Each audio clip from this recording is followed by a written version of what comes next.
বিশ্বের সর্ববৃহৎ কারুশিল্প বিপণন কেন্দ্র হিসেবে গিনেস ওয়ার্ল্ড রেকর্ডসে উঠল আড়ং-এর নাম। ঢাকার ধানমন্ডিতে অবস্থিত আড়ং ধানমন্ডি ফ্ল্যাগশিপ আউটলেট এই স্বীকৃতি পেয়েছে। ৮ মার্চ আড়ং এ ঘোষণা দেয়। এইটা তো আসলে আমাদের দেশের জন্য খুবই গর্বের একটা জিনিস যে কারুশিল্পের সবচেয়ে বড় দোকান বাংলাদেশে।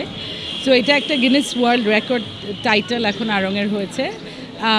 অত্যন্ত ভালো লাগছে, কারণ আমাদের দেশের কারুশিল্প এত সুন্দর এবং কারুশিল্পীদের এত সৃজনশীলতা আছে এবং এত নৈপুণ্য, এবং তাদের যে জীবনযাত্রার সাথে ওতপ্রোতভাবে যেভাবে কারুশিল্পী একসাথে কাজ করছে তাদের কর্মসংস্থান যোগাতে, তাদের জীবনযাত্রার মান উন্নয়ন করতে। তো সেই জন্য আমার মনে হয় যে এটা খুবই গুরুত্বপূর্ণ একটা টাইটেল, কারণ এইটা নিয়ে আমরা তো আপনারা জানেন যে 4 দশকের উপর ধরে কাজ করছে আড়ং, এবং এটা একটা সুন্দর একটা মাইল ফলক। আমার মনে হয় আমাদের আড়ংয়ের 50তম 50th অ্যানিভার্সারিও আসছে সামনে আরও 2 বছর পরে। সো তার আগে আমাদের মনে হয় যে এটা একটা ফ্যান্টাস্টিক অ্যাচিভমেন্ট। এই উদ্যোগের সঙ্গে ৮৭,০০০-এরও বেশি কারুশিল্পী যুক্ত ছিলেন। সনদ উন্মোচন অনুষ্ঠানে একটি মিউজিক ভিডিও দেখানো হয়, যেখানে আরমিন মুসা ও ঘাসফড়িং কোয়ার পরিবেশন করেন রবীন্দ্রনাথ ঠাকুরের গান আনন্দলোকে। এ নিয়ে ব্র্যাক এন্টারপ্রাইজের ব্যবস্থাপনা পরিচালক তামারা হাসান আবেদ বলেন, এটি শুধু একটি রেকর্ড নয়, কারুশিল্পের পেছনে থাকা মানুষের স্বীকৃতি।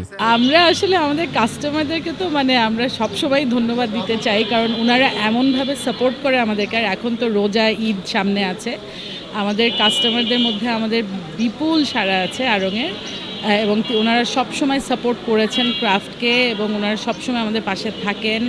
ওনারা বাংলাদেশি দেশি জিনিস কিনেন, ব্যবহার করেন।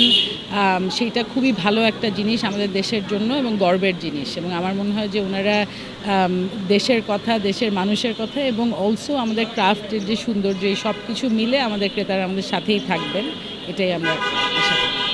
ধানমন্ডি আউটলেটে কয়েকটি কারুশিল্পী স্থাপনা রয়েছে। সাঁওতাল গাঁও টেরাকোটা ওয়ালটি প্রায় ১০০ কোমর পরিবারের কাজ। দ্য গ্রেট এরিনা ৪৪ ফুট দীর্ঘ নকশি কাঁথা, যা ২৫০ জন কারিগর ৬ মাসে তৈরি করেছেন।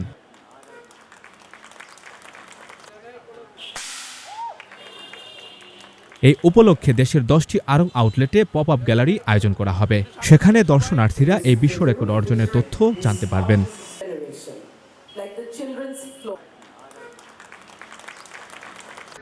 সঞ্জয় দত্ত, বৈশাখী সংবাদ।